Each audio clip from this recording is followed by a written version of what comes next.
Hello everyone, कैसे हो आप? सो आई होप आपका शिफ्ट वन का पेपर बहुत शानदार रहा होगा। एज एक्सपेक्टेड पेपर रहा। जो सिलेबस आपको डिफाइंड है उसी में से उन्होंने काफ़ी कुछ पूछा है, और अगर आपने प्रीवियस ईयर क्वेश्चन पेपर को अच्छे से एनालाइज किया है, if you were able to trace the sources, अगर आप समझ पाए कि क्वेश्चन कहाँ से पूछे जा रहे हैं, तो फिर आपका पेपर काफ़ी अच्छा रहा होगा।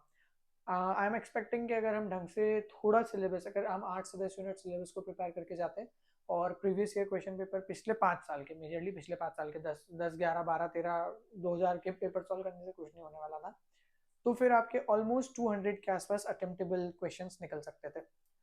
सेक्शन बी काफ़ी अच्छा रहा इस बार का, जैसा कि बच्चों ने बताया है। ऑलमोस्ट 20 बच्चों ने एग्जाम दिया है जिनसे मेरी बातचीत हुई है शिफ्ट वन में। तो उन्होंने ये बताया कि सेक्शन बी में काफ़ी डायरेक्ट क्वेश्चंस थे, मतलब you are not able to eliminate the options by just using some kind of your prior knowledge और कॉमन सेंस, ऐसा कुछ बच्चों ने बताया है। बाकी आपने तो पेपर दिया ही होगा तो आपको तो पता ही होगा। इसके अलावा let's start with the video. क्या है कहानी, जरा इसको समझ लेते हैं। तो द वीडियो इज अबाउट, बहुत छोटा सा वीडियो होगा ये, and the video is about the detailed analysis कि क्या पूछा उन्होंने, और एक्सपेक्टेड कट ऑफ, जिसके लिए आपने इस वीडियो को ओपन किया है कि एक्सपेक्टेड कट ऑफ कितना होगा भैया, हमारा कितना नंबर चाहिए हमको। देखते हैं भैया। देखो, पहली चीज तो अगर हम डायरेक्ट बात करें तो इट इज दिसंबर 2023 और शिफ्ट वन के पेपर की बात कर रहे हैं हम लोग। तो द पेपर वॉज, अगर प्राइमा फेसिया देखा जाए तो paper was on the moderate side. It was not that easy, not that tough, proper moderate side पे पेपर था। डायरेक्ट क्वेश्चंस भी थे, मतलब अगर आप रटने वाले बंदे हो तो भी आपके लिए पेपर में काफी कुछ था पिकअप करने के लिए। अगर आप कॉन्सेप्चुअल बंदे हो तो भी आपके लिए था experiment based question, analytical based question, काफी कुछ अच्छा मिक्स था क्वेश्चन पेपर में। सेक्शन बी अगर फर्स्ट थॉट कोई दे रहा है तो वो ये दे रहा है कि सर फैक्चुअल था। काफी एम्फेसिस जो है उन्होंने जीन्स पे किया है और उनके रेगुलेशंस पे किया है, कि अलग अलग तरीके के जीन्स जो अपोप्टोसिस में या रेगुलेशन में या मेटाबॉलिज्म में उससे रिलेट करके डेव बायो के questions, obviously dev bio usually genes पे आती है, उसमें से क्वेश्चंस निकाल के उन्होंने पूछा था। सेक्शन सी के लिए उन्होंने बोला है कि हाँ थोड़ा आसान था ये, इजियर। जो लास्ट अटेम्प्ट था, मतलब जो जून 2023 में पेपर था, उससे इजी इस बार का सेक्शन सी बहुत सारे लोग बोल रहे हैं। बहुत सारे एमटीसी थे, एमटीसी मतलब मैच द कॉलम, बहुत सारे मैच द कॉलम थे बी में भी और सी में भी, जिसकी वजह से काफी कुछ चीजें अगर आपको पता है तो आप एलिमिनेट करके उसमें अच्छा खासा स्कोर ला सकते हो। Now let's start with section A first. जैसा कि तुमको पता ही है हम सेक्शनल बातें करते हैं, तो पहली बात अपन कर लेते हैं सेक्शन ए के बारे में। अब क्योंकि आपको पिछले अटेम्प्ट से पता ही होगा कि कैलकुलेटर अलाउड हो चुका है आपको, तो क्योंकि आपको कैलकुलेटर अलाउड हो चुका है तो आपको बहुत ज्यादा मैथमेटिकल क्वेश्चंस मिलना वैसे भी नहीं पॉसिबल था, क्योंकि अब कैलकुलेट तो तुम खुद ही कर लोगे। तो उन्होंने मेजर फोकस, जैसा कि मेरा एक्सपेक्टेशन भी था और जैसा हम लोगों ने हमारे टाइम पे डिटॉक्स पे तैयारी भी करी थी, कि मेजर जो एक्सपेक्टेशन है वो उनके डीआई से ही थे। डीआई मतलब डेटा इंटरप्रिटेशन से। कुछ एग्जांपल्स है मैंने जो बच्चों ने मुझे बताया। सबसे पहला एक क्वेश्चन जो बच्चे ने मुझे बताया कि अलग अलग सिंबल्स यूज कर लिए थे उन्होंने, डिवाइड साइन के लिए, एडिशन के लिए, सब्सट्रैक्शन के लिए और मल्टीप्लिकेशन के लिए, और उसके बेसिस पे उन्होंने कुछ सीक्वेंस बना दी थी। यहाँ पे उन्होंने कुछ सिंबल, जैसे ए का मतलब एडिशन है, एस का मतलब सब्सट्रैक्शन है, I am just giving an example, I don't know the actual question. So उसके बेसिस पे ये एक था। फिर क्लॉक का एक प्रॉब्लम था कि एक क्लॉक है जो 11 घंटे पे पीछे है और उसमें 1 घंटा 64 मिनट्स का है, तो क्या डिफरेंस रहेगा टाइम का दो क्लॉक्स के बीच में। एज रिलेटेड प्रॉब्लम थी। सर्कल के पैटर्न, मतलब ऐसा कुछ बताया बच्चों ने कि एक सर्कल था उसके अंदर स्पेसिफिकली कुछ पैटर्न वगैरह बना दिया, और उसके बाद में बोला कि वो पी पॉइंट से वापस घूम रहा है, क्यू पॉइंट तक जा रहा है, तो उसकी रोलिंग से कितने चेंजेस आ रहे हैं पैटर्न में, ये वाला एक क्वेश्चन था। कहने का मेरा मतलब यहाँ पे सेक्शन ए को अगर आप फर्स्ट नजर से देखते हो तो आपको ये समझ में आता है कि मैथमेटिकल क्वेश्चंस उतने अच्छे नहीं थे। अच्छे से मेरा मतलब नंबर्स में नहीं थे। मेजरली जो सेक्शन था वो किसके बेसिस पे था, आपका जो जनरल एप्टीट्यूड है उसके बेसिस पे, और अल्टीमेटली आपका डीआई डेटा इंटरप्रिटेशन पे था। सुडोको पूछ ली थी उन्होंने यार, सुडोको अंदर थी। सुडोको वैसे पहले भी आई है, अगर तुमने ध्यान दिया हो तो उसके अंदर वैसे इस तरीके से ब्लॉक बना के और आपसे फिर वो डायगोनल और प्लस वगैरह इस तरीके से चलना पड़ता है, ये सारी चीजें। I hope you must be knowing this. इसके अलावा ब्लड रिलेशन से क्वेश्चंस थे, ब्लड रिलेशन के अच्छे खासे प्रॉब्लम, एक क्वेश्चन ब्लड रिलेशन से था। तो तुम खुद समझो, यहाँ पे मैंने 5-7 क्वेश्चन लिखे हैं और मेजरली उसमें से 6 में से 5 क्वेश्चन जो है वो डीआई से रिलेटेड है कहीं ना कहीं, and that's why the section A was on the DI. दिसंबर वाले जून वाले जो आने वाले 2024 में लिखने वाले, प्लीज इस चीज का ध्यान दो, डीआई से सवाल ज्यादा आएंगे because calculator have been introduced. Let's move on. Section B की अगर अपन बात करते हैं तो भाई साहब, मेरे जितना अभी तक मुझे पता है कि ज्यादा फैक्चुअल था, और हाँ टफ था question. Section B was tough because आप इसमें दिमाग नहीं लगा सकते हो, आप आता है तो आता है, ये चीज मैंने यहाँ पे लिखी है, या तो आता है या नहीं आता है, मतलब आप इसमें कोई तुक्का नहीं मार सकते हो। तुक्का से मेरा मतलब एजुकेटेड गेसेस नहीं ले सकते, इंटेलिजेंट गेसेस नहीं ले सकते, तो वो एक प्रॉब्लम यहाँ पे क्रिएट हो रही थी। इसके अलावा अगर हम और इसमें डिटेल में जाएं तो यहाँ पे जब उन्होंने फैक्ट पूछे थे तो उन्होंने ऊपर ऊपर से फैक्ट नहीं पूछ लिया कि भैया पोरीफेरा में क्या होता है या सिलेंट्रेटा में क्या होता है, उन्होंने अंदर डेप्थ में जाके डिटेल्ड क्वेश्चंस बनाए हैं फैक्ट्स पे, और इसी वजह से ये क्वेश्चन जो आई मीन सेक्शन जो है वो टफ हो जाता है। इसके अलावा एलिमिनेशन जो है यहाँ पे इतना आसान नहीं था, बिकॉज अगर आपने उस यूनिट को बहुत अच्छे से डेप्थ में नहीं पढ़ा है तो आप जीन्स के बारे में और बेसिक प्रोटीन मैकेनिज्म के बारे में नहीं समझ पाओगे, और इस वजह से ये सेक्शन में आपको बेटर अंडरस्टैंडिंग चाहिए थी जिस भी टॉपिक के क्वेश्चंस को आप परफॉर्म करना चाह रहे हो। लेकिन यहाँ पे ऐसा भी नहीं है कि सेक्शन बिल्कुल बहुत ही टफ था और बिल्कुल सवाल ही नहीं निकल रहे थे। मैंने अपनी स्ट्रेटेजी में हमेशा बोला है कि भैया 20 सवाल तुमको बी से निकालने हैं, 20 सवाल तुमको सी से निकालने हैं। यहाँ पे हमारे कितने बन गए, यहाँ पे हमारे हो गए 80 और यहाँ हो गए 40, 120 नंबर यहाँ पे खत्म। उसके बाद ए का कुछ एक दो क्वेश्चन उठा लो तो तुम्हारे आराम से जेआरएफ बन जाते हैं। तो क्या 20 सवाल भी सेक्शन बी से निकलना मुश्किल थे क्या? The answer is definitely not.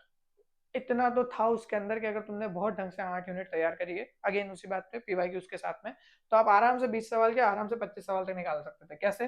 तो ओवरऑल ये डुएबल सेक्शन था। कैसे? देखो एग्जांपल के तौर पे बोलूं तो ब्लड ग्रुप से क्वेश्चन आया था अलील वाला, एबीसी मॉडल से क्वेश्चन आया था, हम यूजुअली बात करते हैं पेटेला वगैरह अलग अलग जीन्स के बारे में, है ना।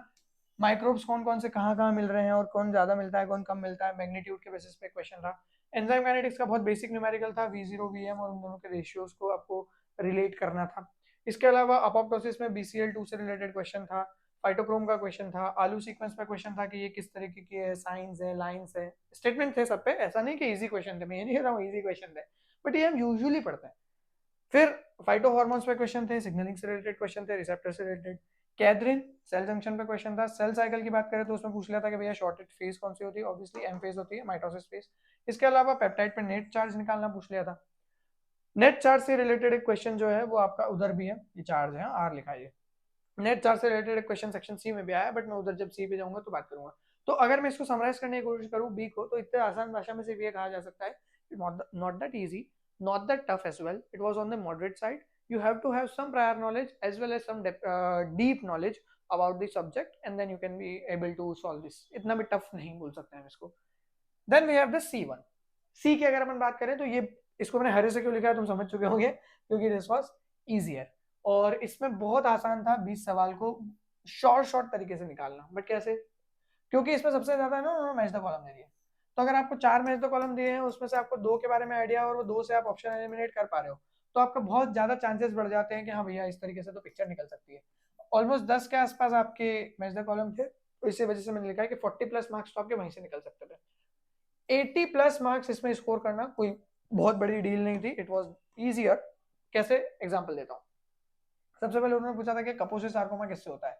अगर तुमने कहीं पे भी से मेरा मतलब है कहीं पे भी वायरसेस से रिलेटेड कार्सिनोजेंस पढ़े हैं, तो ये हो नहीं सकता कि आपने हर्पिस वायरस 8 का नाम नहीं सुना, क्योंकि वो तो है ही, एप्स्टेन बार वायरस, इसके अलावा आपका हर्पिस वायरस, इसके अलावा आपका HIV वायरस, ठीक है, इसके अलावा आपके जो दूसरे वायरस होते हैं जैसे ये EBV वगैरह, ये सारे के सारे आपके एडिनो वगैरह के से रिलेटेड जो भी अरेंजमेंट्स होते हैं, E6 E7 PRB P53, ये सब हम पढ़ते ही है। डायरेक्ट क्वेश्चन था कि कपोसिस सार्कोमा किससे होता है।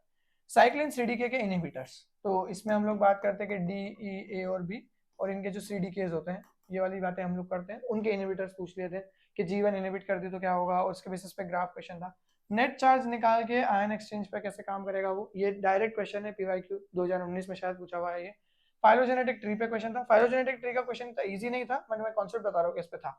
फिर मोड ऑफ रेप्लिकेशन पे पूछ लिया था उन्होंने, rolling circle mode of replication पे क्वेश्चन था।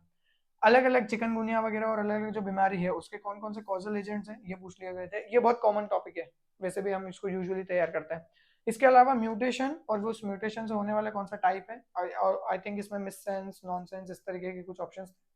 पेडिग्री से क्वेश्चन था, स्पीसिएशन से भी क्वेश्चन था, और नेचुरल सिलेक्शन में डायरेक्शनल सिलेक्शन पे भी क्वेश्चन था। कहने का मेरा मतलब ये है कि बहुत सारे आपके पास ऑप्शंस थे और बहुत इजी था अगर आप 20 क्वेश्चन निकालना चाहो इस पे। तो मैं ये नहीं कह रहा हूँ कि तैयारी नहीं है, बिना तैयारी के तो तुमसे 3 भी नहीं बनेंगे, लिटरल बात तो ये है, इस लेवल का पेपर था ये। लेकिन अगर आपने ढंग से तैयारी करी है, आपने 8-10 यूनिट तैयार करी है, आपने PYQs भी सॉल्व किए हैं, you are grinding yourself for the past 1 year, then it is easy for you. ठीक है, बहुत सारे तो तुमने नाम भी नहीं सुने होंगे अगर तुम पहली बार ये वीडियो देख रहे हो बेटा, तो इट्स ओके, कपोसी का नाम बच्चों ने सुना होगा, बच्चों ने एग्जाम दिया होगा, उनको भी नहीं पता होगा। This is the reality of this exam. Now उसके अलावा ट्रांसलेशन से 2 क्वेश्चन थे इसमें, एक यूकैरियोटिक इनिशिएशन फैक्टर 3 से था और एक और कोई क्वेश्चन था, I am not recalling right now. Protein signal पे एक मेजर कॉलम थी कि आपका मेनो 6 फॉस्फेट किस वाले ऑर्गेनेली के लिए प्रोटीन टारगेट करवाता है और वो सब। इवोल्यूशन के अलग अलग टाइप्स, कन्वर्जेंट इवोल्यूशन किसमें होता है, स्नेक वेनम और स्कॉर्पियन वेनम वाला एक क्वेश्चन था, convergent evolution, divergent evolution, adaptive radiation पे क्वेश्चन था। उसके अलावा स्पीशीज डाइवर्सिटी को कैलकुलेट करने के लिए जो इंडेक्सेस होते हैं उसमें से सोरेनसन इंडेक्स पे क्वेश्चन आया हुआ है, डायरेक्ट क्वेश्चन था ये भी, डायरेक्ट वैल्यू पुट करो फॉर्मूले में और काम खत्म। ठीक है, ये एक अरेंजमेंट था। तो सी की अगर मैं बात करूं तो it was really easy to get 80 plus marks over here. अगर आप 80 प्लस मार्क्स इसमें स्कोर नहीं कर रहे हो तो भैया आपने अब ढंग से तैयारी या तो करी नहीं है या आपको करवाई नहीं गई है। मतलब 80 प्लस तो लाना बनता था इसके अंदर, इतना टफ नहीं था ये पेपर।